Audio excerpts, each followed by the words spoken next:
Hey Dad, what are you doing? Lifting weights. No, you're using acetylcholine. What? Hey Jack, what are you doing? Just stretching. No, you're using acetylcholine. What? Hey Mom, what are you doing? I'm just cleaning. No, you're using acetylcholine. What? Even Peyton uses acetylcholine. We as humans could not survive without this important, not well-known compound, acetylcholine. This molecule is an organic polyatomic cation and has the formula C7N-H16O2+. It acts as a neurotransmitter in both the peripheral nervous system and the central nervous system in many organisms, including humans. Its primary function is to act in the neuromuscular juncture.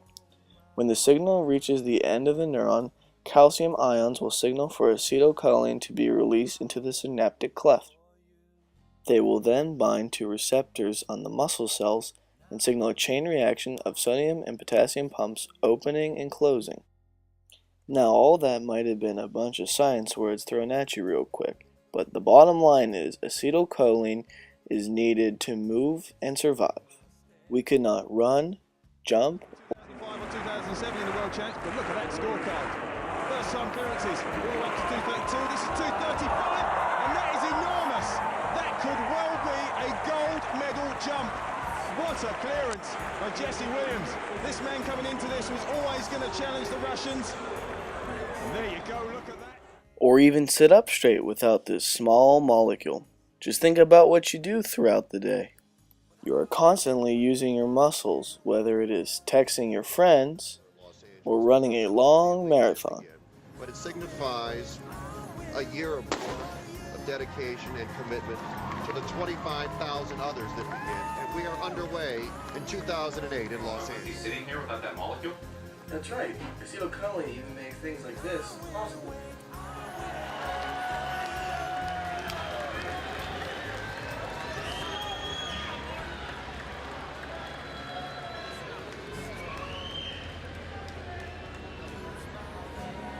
£1,128. Mark Felix.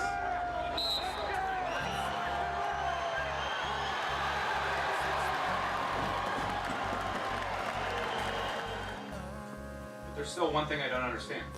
What is it? How is it made and how is it broken down? Acetylcholine is synthesized in certain neurons by the enzyme choline acetyltransferase. This is an enzyme that will combine the compounds choline and acetyl-CoA. When it has run its course, it will need to be degraded. If not, there will be too much excess acetylcholine, which would cause muscle spasms. So, the enzyme acetylcholine esterase, which will degrade the compound, will be abundant in the neuromuscular juncture. The compounds that arise from this reaction are inactive acetyl and choline molecules. These ending molecules will go through more chemical processes in order to return back into the neuron. From here, they can go through the process of being synthesized and used once again, creating a never-ending cycle. The whole process of what goes on in a neuron can be seen in this video clip.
Now that we know what this molecule is, how it is made, and how it is destroyed, what else is there to know about it? Well, scientists are researching how it can be used to treat some diseases. Really? What kind of diseases? Well, mental diseases such as Alzheimer's. Alzheimer's disease, also known as AD, is the most common form of dementia. There is no current cure, and it worsens as it progresses. It will eventually cause death in the individual infected. The way this disease attacks one's brain cells is not certain, but people have made a couple of hypotheses. One of the oldest thoughts are that based on acetylcholine. It proposes that AD is caused by a lack of synthesis of this molecule. Since acetylcholine is the most important neurotransmitter, this will severely hamper the capability of the brain.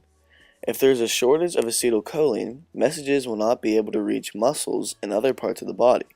Thus, the body will not be able to take the information from its senses and process it correctly. This would explain the symptoms of AD, such as confusion and long-term memory loss. Currently, scientists are unaware if acetylcholine treatments are truly effective for the patient.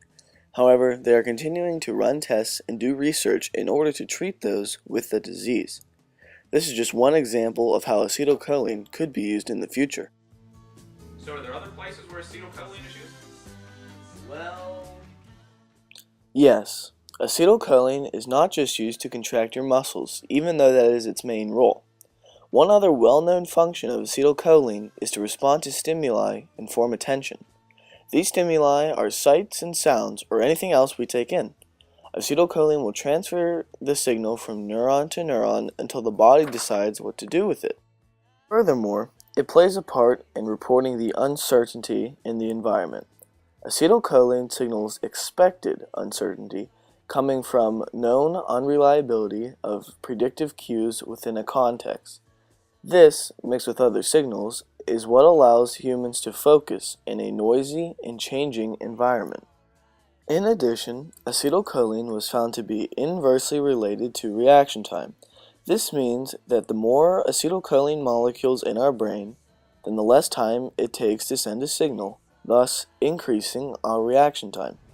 If you can focus on these, imagine catching the football on the field on Sundays. I'm taking this from the training camp. Like it. I mean, it took me a little bit of time to get used to it.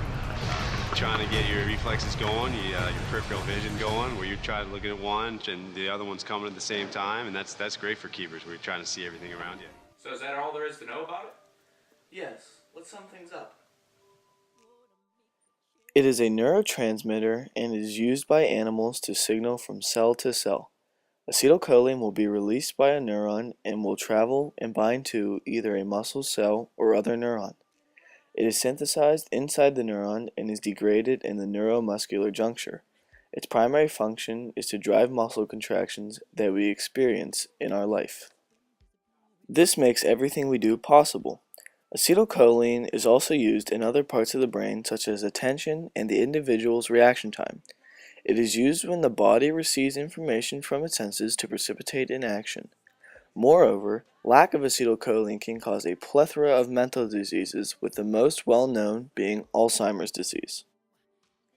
Scientists are experimenting how this neurotransmitter can be inserted back into the infected individual and either treat or completely cure the patient.